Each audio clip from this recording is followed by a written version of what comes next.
offered their essay on an opposing day, you could take 2 states. So I went to Roanoke, took the Virginia bar, which was Virginia essay one day, and then a multi-state exam, which is multiple choice, and that's why I did multiple choice for my exam. Multiple choice on the next day. Then you would have to go to the other state and take their essay. Well, my other state was Massachusetts. So I came out of the bar exam after taking the multi-state.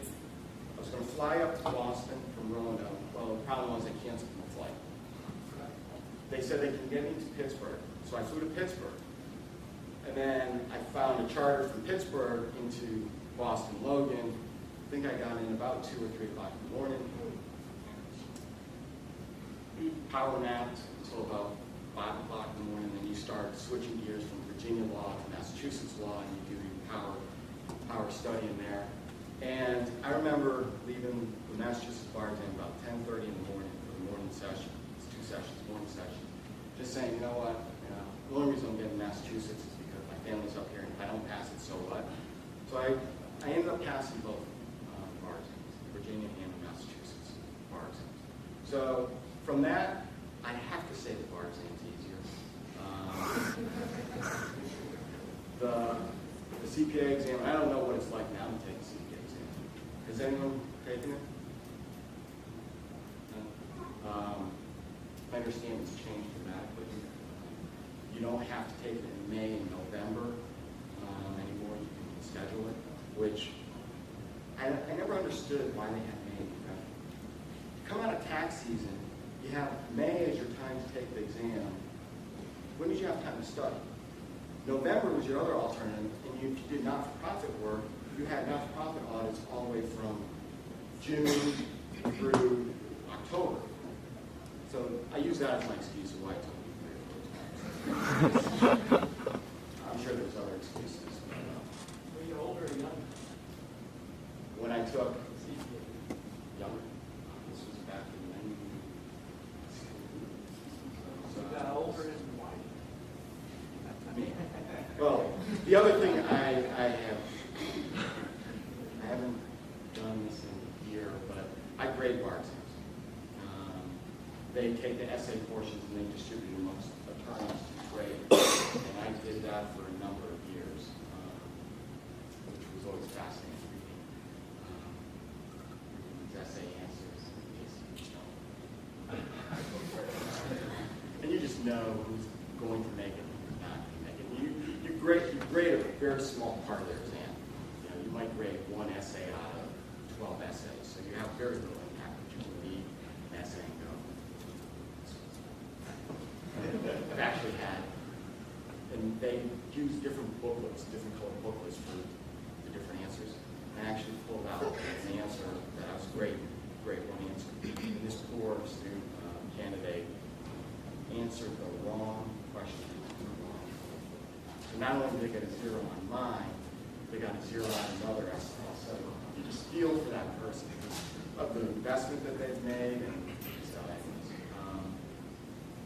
That your question about younger guys or adults? You mentioned before you got into the law profession, your accounting career could have been mapped out for you, and that kind of was that like a deterrent for you to get out of the accounting profession, or what was like the, I guess, disadvantage of that? Is it just something you just didn't want to do, or? Well, 2 things. One, practice as a CPA was great. Met a lot of good friends, they're still friends.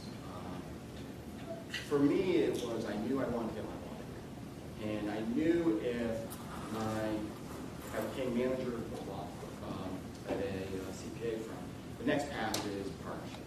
And if I continued down that path, I was never going to be able to stop, because once you start going down that path,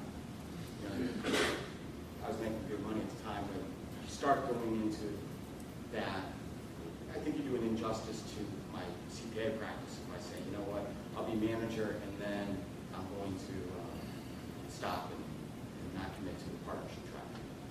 So that was more of a reason. My final year with that DC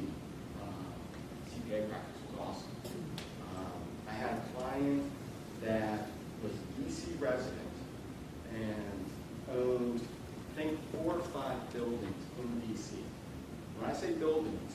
I'm saying buildings, skyscrapers in DC. And he was a car fanatic. He wanted to not buy a Ferrari. He wanted to buy a Ferrari dealership. And the only one that was available was down in Atlanta. So, thankfully, I had to go down to Atlanta. And I had to do the due diligence on the purchase of this Ferrari dealership. And at the time, this is going back to 93, maybe. The cost of a simple oil change of plugs and wires for a Ferrari was like $2,000 for the parts alone. And that was part of the inventory. So I would fly down to Atlanta. I'd have either a Lotus, BMW, or Porsche wait for me for the week to drive. I had accommodations put up for me. It was the best.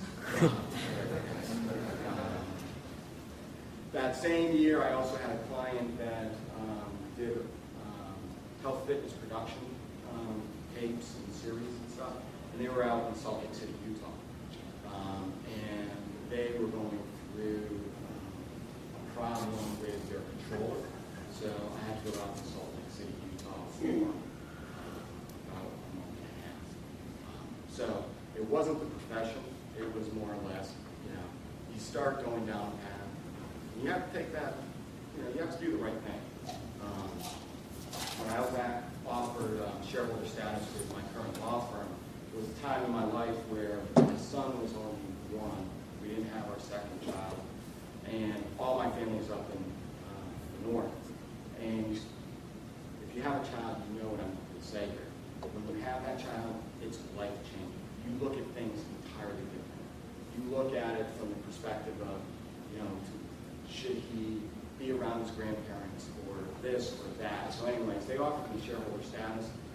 Typically, the response is, yes, where do I sign? For me, it was, let me think about it, and which kind of shocked most of my now partners because no one does that. But I was deciding whether to go back north or not, and I wasn't going to accept shareholder status if that's that was the price to pay.